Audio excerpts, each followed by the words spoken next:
ତମେ ବନ୍ଧ କିଣିବି ବୋଲି କହୁଥିଲା ପରା। ଭାଇ ଆମ ସାହିର ଗୋଟେ ଲୋକ ବନ୍ଧ ବିକିବି ବୋଲି କହୁଛି। ଯିବା ଚାଲ ହେଲେ ମୁଁ ମିଶେଇ ଦେବି। ଯିବା। ହଁ।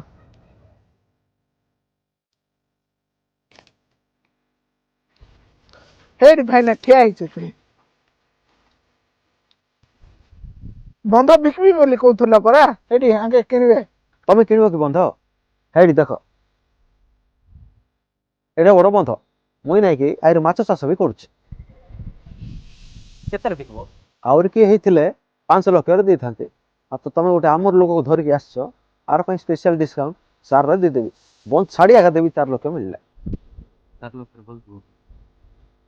ହଉ ଆକାଉଣ୍ଟ ଟ୍ରାନ୍ସଫର କରିଦେବି ନା ପଇସା? ହଁ, ଏଭେଲେବଲ।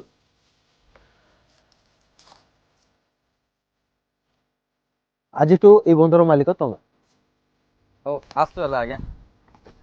ଶୁଣ ଟିକେ, ଏ ବନ୍ଧର ମାଲିକ ତମେ ପରା। ଭାଇ ଏବେ ଆକା ତମର ତ କିଣିଲି ପରା। ତମେ ଖାଲି ବନ୍ଧ କିଣିଛ, ପାଣି କିଣିନ। ହେଲେ ତମର ବନ୍ଧରେ ମୋର ପାଣି କଣ ପାଇଁ ଅଛି? ମୋର ପାଣି ତମର ବନ୍ଧରେ ରଖବ ବୋଲେ ମତେ ଦିନକୁ 500 ଟଙ୍କା ଲେଖା ଭଡ଼ା ଦେବା ପାଇଁ ପଡବ। ଏଠି ବନ୍ଧ କିଣିଲି ଆରେ ଭଡ଼ା ଦେବି କି? ତାଙ୍କେ ଠିକ କହୁଛନ୍ତି। ତମର ବନ୍ଧରେ ତାଙ୍କର ପାଣି ରହିଲେ ବୋଲେ ତାଙ୍କୁ ଭଡ଼ା ଦେବ ନାଇଁ କି? ହଁ, ଦେଖିଲ ନା? ଦିଅ ଦିଅ, ଭଡ଼ା ଦିଅ। ହେଲେ ମୁଇଁ ଖାଲି ବନ୍ଧ ଆକା କିଣିଛି ନାଇଁ କି, ପାଣି କିଣି ନାହିଁ। ଆଉ ମୁଇଁ କଣ ତେଲୁଗୁରେ କହୁଛି କି? ସେଟା ଆକା କହୁଛି ମୁଇଁ। ଓହୋ, ହେଲେ ବନ୍ଧ ମୋରଟା, ପାଣି ତମରଟା ନାଇଁ କି?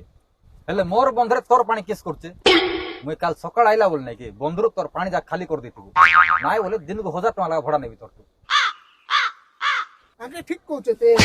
ତମେ ଆଙ୍କର ବନ୍ଧରେ କେମିତି ପାଣି ରଖିଦେଇଛ? ତମେ ଆଙ୍କୁ ଭଡ଼ା ଦେବ ନା। ମତେ ପାଠ ଶିଖଉଛି। ସେ ଯୋଉ ସ୍କୁଲରେ ପାଠ ପଢୁଥିଲା ମୁଇଁ ସେଠି ପିଅନ ଥିଲି।